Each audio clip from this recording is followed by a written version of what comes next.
If rumors start swirling, you won't be there to combat them. She'll be on her own. And not only will that adversely affect your friendship with her, but it could have an adverse effect on her other relationships, on her image and her mental health. Now, she's responsible for her own behavior, but as a man, you have an absolute responsibility to protect the women in your life. And that's not just physical.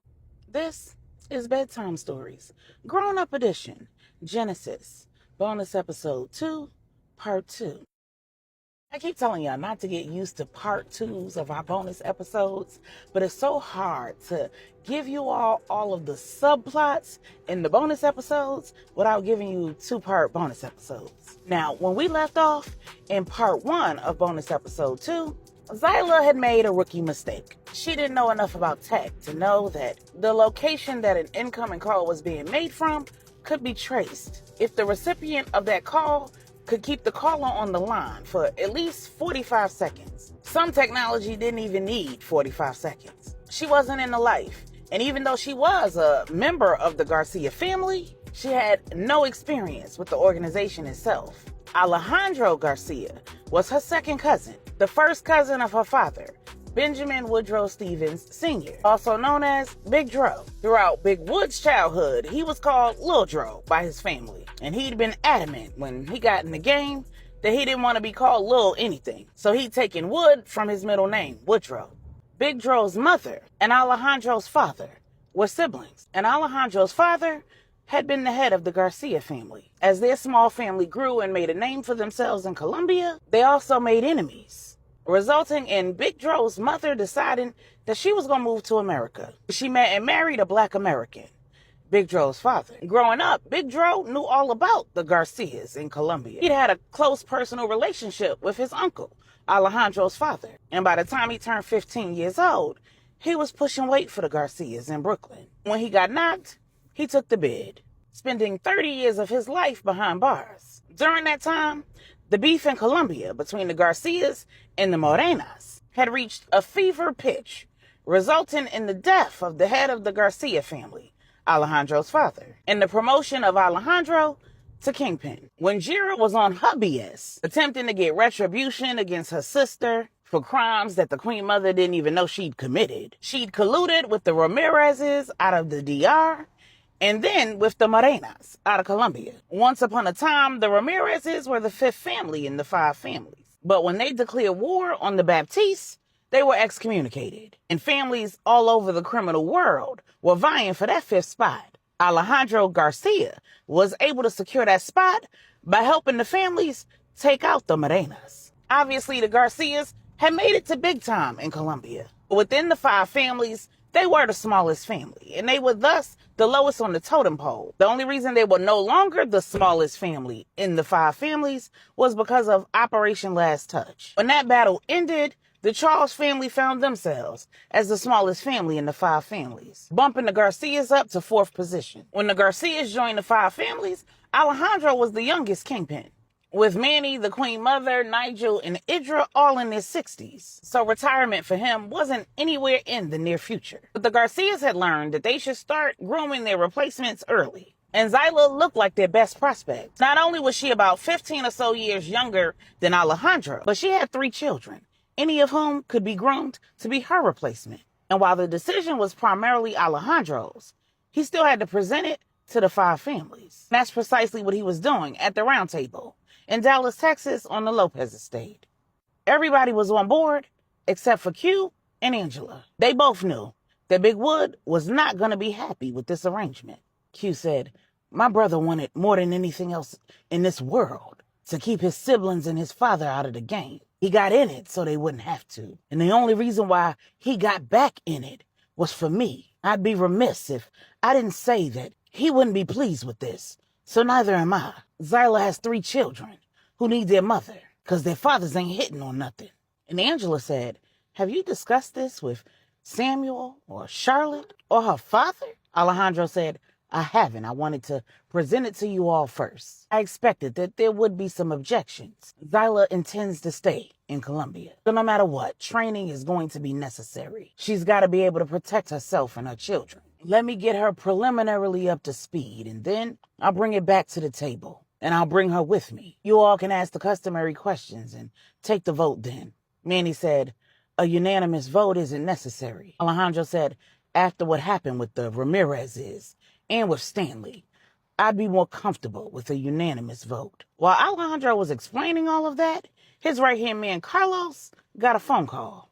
He stepped out of the room to take it, and when he returned, he whispered in Alejandro's ear, we've got an issue. He quickly told Alejandro about Zyla's inability to reach her father and what happened when she called her baby's father. And Alejandro updated the roundtable. Carlos had already called the general who was stationed at the Garcia estate in Colombia and had him confiscate the phone that Zyla had, remove the SIM card, and destroy it. He also gave the phone to the tech team to see what, if anything, they could do, and gave Zyla a new phone with a new SIM card. While everyone at the round table waited, Alejandro had Carlos call the soldiers that were assigned to guard Big Dro.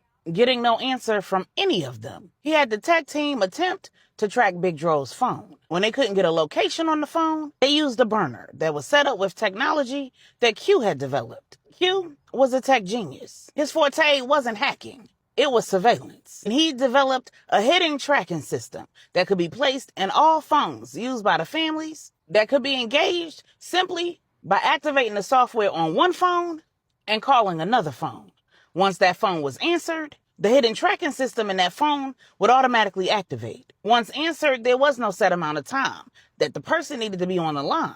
Because even if they hung up, as long as they didn't power the phone off, the software will automatically run itself. And then that phone could be tracked, either from the phone that was used to activate it or from the computer system. So the tech team used the burner phone to activate the software, and then they called Big Dro's phone. Their assumption was that whoever had answered Zyla's baby's father's phone had Big Dro, and they probably had his phone too. Or they didn't answer when Zyla called. They would answer now, because they'd cloned the phone number from the phone that Zyla had been using, and they would most likely answer Big Dro's phone, either to make demands or to get Zyla's location. Zyla's daughter hadn't been on the phone for that full 45 seconds, and Zyla immediately hung up when the man said, gotcha. So this would be a test to see whether they'd actually gotten Zyla's location.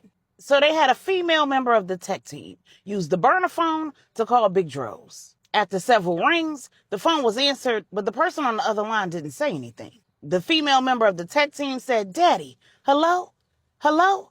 Then getting no response, she hung up. She'd stayed on just long enough for that tracking software to begin the installation process. And a few moments later, they had action. With location in hand, both Alejandro and the Queen Mother sent soldiers out. One half of the Garcia crew headed to Big Dro's, the other to Zyla's apartment, both of which were located in Brooklyn. And the Baptiste crew headed to where that phone had pinged, a warehouse in Queens. With nothing else that could be done, Angela suggested that they call a break in the round table. Manny said, I agree. We all need to stay right here, just in case we need to reconvene. Obviously, Q and Angela need to get home, but everyone else should cancel any plans that they might have. The Queen Mother said, I need to head over to the hospital. I got a grandbaby coming. So Angela and Q headed back to Denton, and the Queen Mother created a security plan that would get her safely in and out of the hospital. When Q and Angela made their way back to the family complex in Denton, it was clear that the security plans that they'd put together at the round table for Michael's attendance of the spring dinner dance were already underway. Saint had left the estate. He informed his brother Sincere that he would not be back. The next time they saw each other would be in Paris. He exited the property the long way in the rental car that he'd gotten when he arrived in Texas. A security team trailed him to the rental car company to ensure that there was not a tail. While it was virtually impossible for anyone to get inside that complex, there were enough members of the family who left the complex daily for someone who wanted to follow them from their place of business to the main road that led into the complex. So if the bad actors that the traffickers had employed were even a little smart, they already knew the general area where the complex was located. Like every other property owned by a member of the Five Families, the complex's publicly available floor plans did not include any of the security measures. Every entrance and exit was covered by heavily armed guards. So were the main and side roads leading into the complex and the surrounding woodlines. And while most of the security was very well hidden, in order to prevent the neighborhood from looking like a heavily militarized prison or worse. The residents could be comfortable in knowing that there were shooters everywhere.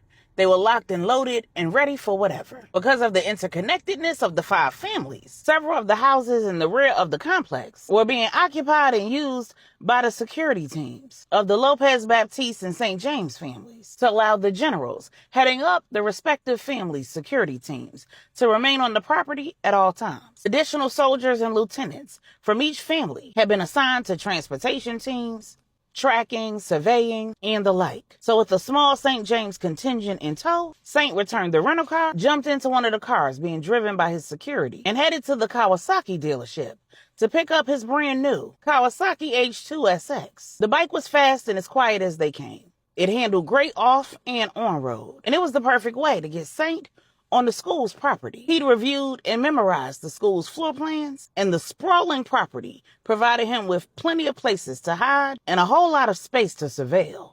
So he needed several hours to traverse the property in advance of the dance. School was closed that day, but staff and vendors would be on site in a matter of hours, setting up and preparing for the dinner dance. He needed to be in position to take photos of everyone who came and went, and then find a new position where he could hide and observe. The expectation was that the trafficking organization would absolutely send goons in advance of the dance, and he needed to be able to spot them, get photos of them if they were unmasked, get photos of their transportation, and communicate all of that to the general, Ezra, who was heading up the operation. Operation Young Love was in full effect. Meanwhile, at the estate, Angela was having a conversation with her son. When she arrived, he was undergoing his final fitting for his custom-tailored suit. The corsage and boutonniere had been delivered, as well as the bouquet of calla lilies that Michael had purchased with his own money for Tamara's mother. The young bull was pulling out all the stops, and Angela was impressed. She assumed that Michael was employing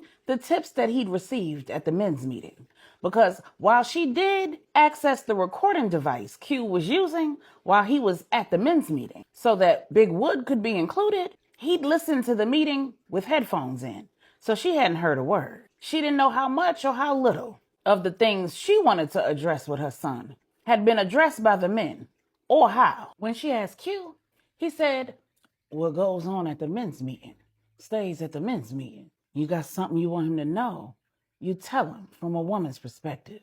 So Angela had sucked it up and decided that it was time she have a conversation with her son that to that point she'd left to his father. When the tailor left the room, she said, "Michael, we need to discuss expectations for tonight." Michael said, "Ma, I already know. I gotta follow whatever instructions I get from security.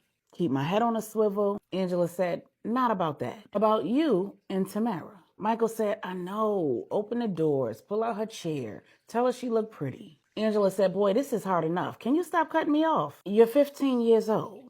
I'm sure your hormones are raging." And then Michael averted his eyes. He said, "Me and my pops already talked about the birds and the bees and using condoms." And Angela said, "Good. Did you all discuss how you might feel seeing Tamara in clothes other than her uniform?" Hearing that, Michael paused. He said, "Nah, what's the difference?" Angela said, "The difference is how your mind and body might respond. You know the colors she's wearing. Your tailored suit is made to match it. But you have no idea how she's going to look in that dress." Michael said, "She going to look good as heck." Angela said, "Watch your mouth. What I don't want is for you to respond like a lustful horn dog." Michael guffawed. He said, "A horn dog?" Angela said, "I don't know what you all call it, but ogling her and screwing her with your eyes is out of order. She's probably going to have all of her assets on display. And you need to keep your cool. Keep your hormones at bay and your hands to yourself." Michael said, "But," Angela said, "But nothing. You are to carry yourself like a gentleman and treat her like a lady. And no matter what she says or does, your responsibility as a gentleman is to treat her with the same level of respect that you would want a young man to treat Melissa or Isla. Would you want a little boy's hands all over your sisters?" Michael said, "Hell no." Angela said, "Watch your mouth." Michael said, "No, ma'am." Angela said, "You may not be able to control your eyes, but you are absolutely responsible for controlling your thoughts and your body parts. Well, you're at least responsible for keeping all of your body parts off of Tamara. There'll be dancing, and I know that the chaperones are going to manage the amount of distance between you all on the dance floor. But you are responsible for ensuring that you don't compromise her virtue and for ensuring that she leaves that dance with her reputation intact, because your peers will be watching. And while you're not responsible for the stories that anyone else tells themselves, you are responsible for the picture that you paint. From what I can see, she's a sweet girl, and you don't want to do anything or allow her to do anything that might negatively impact how she's seen by others, especially in the educational environment, an environment that you aren't currently in. If rumors start swirling, you won't be there to combat them. She'll be on her own. And not only will that adversely affect your friendship with her, but it could have an adverse effect on her other relationships, on her image and her mental health. Now, she's responsible for her own behavior, but as a man, you have an absolute responsibility to protect the women in your life. And that's not just physical. It also includes protecting their emotions, their reputations, and their hearts. You don't want to do anything with a young lady that you might live to regret, because your own reputation is just as important. And while you might get brownie points from other young men for being able to have your way with a young lady, the day will come where you will find the woman you want to spend the rest of your life with. And what you've done in the past will matter to her. How you've handled other women will matter to her. In the same way, we've told you that we don't want you to do anything that you can't be proud of. When you employ your tech skills, we don't want you to do anything with a young lady that you won't be proud of either. You may find yourself in a position where you have to answer to her parents. And if not, you'll always have to answer to God. And when it's all said and done, you have to look yourself in the mirror. We may live in a world where it's acceptable for men to be fast and loose with their member, but you are being raised by parents who truly understand the greater implications of awakening love before you're ready. Do you know what I mean? Michael said, yeah, you talking about having sex. Angela said, exactly. Now, you might not think that this is a possibility, but I need you to know that it is. Backed into a corner by her parents or another adult, a young lady who was absolutely willing to go all the way with you can quickly go from a willing participant to a victim. Michael said, you mean like accusing me of rape? Angela said, yes. A girl can be all into you. It can be all her idea. And finding herself in a situation where she isn't prepared for the consequences, she can completely flip the script. And now you're facing charges. And while your father and I will absolutely defend you, it's your job to protect yourself. And that doesn't only include using condoms. If you're mature enough to take a girl to the spring dance, and you're mature enough to have a conversation at the men's meeting, then you're also mature enough to understand that there have been plenty of innocent young men accused of taking what a young lady claimed she wasn't freely giving, who found themselves behind bars and on a registry for a crime that they did not commit. Because when it's all said and done, it's your word against theirs. So Tamara should return home tonight in the same condition that she left. And when the day comes that you are mentally, emotionally, physically, spiritually, and financially ready for the responsibility that comes with that kind of intimacy, there are a few additional things that you need in your toolbox. Anything other than an absolute, clearly communicated yes is a no. No means no. Stop means no. I don't know means no. Maybe means no. I'm not sure means no. I'm not ready means no. Silence means no. You both have the absolute right to change your minds at any time, at any point, and for any reason. And anything that might be happening should come to a complete and total stop. You don't continue trying. You don't continue whatever it is you're doing. There is no discussion. You don't attempt to change her mind back. You don't show any disappointment, anger, frustration, or anything that could even be perceived as an attempt on your behalf to manipulate her decision making. Do I make myself clear? Michael said, yes, ma'am. But what if it's the girl? What if I don't want to and she pressing me? Angela said, someone who respects you wouldn't do that. And someone who doesn't respect you shouldn't have access to you. The same clarity with which I expect your sisters to say no, I expect you and your brothers to say no. There should be no gray area, no vagueness, no misunderstandings. And if you encounter a young lady who thinks that playing hard to get is a turn on, you stop immediately and make it clear to her that anything other than an absolute yes is a no. And that's not a game that you're willing to play. If she can't understand or receive that, then you respect her and yourself enough to end the exchange, at least until she can. Because you're not responsible for what any other parent is teaching their daughter. She may not know any better. She may have had experiences with other guys where that kind of ambiguity was accepted. So you just might have to get her straight. But no matter what her experience or education on the subject, you are responsible for keeping you both safe.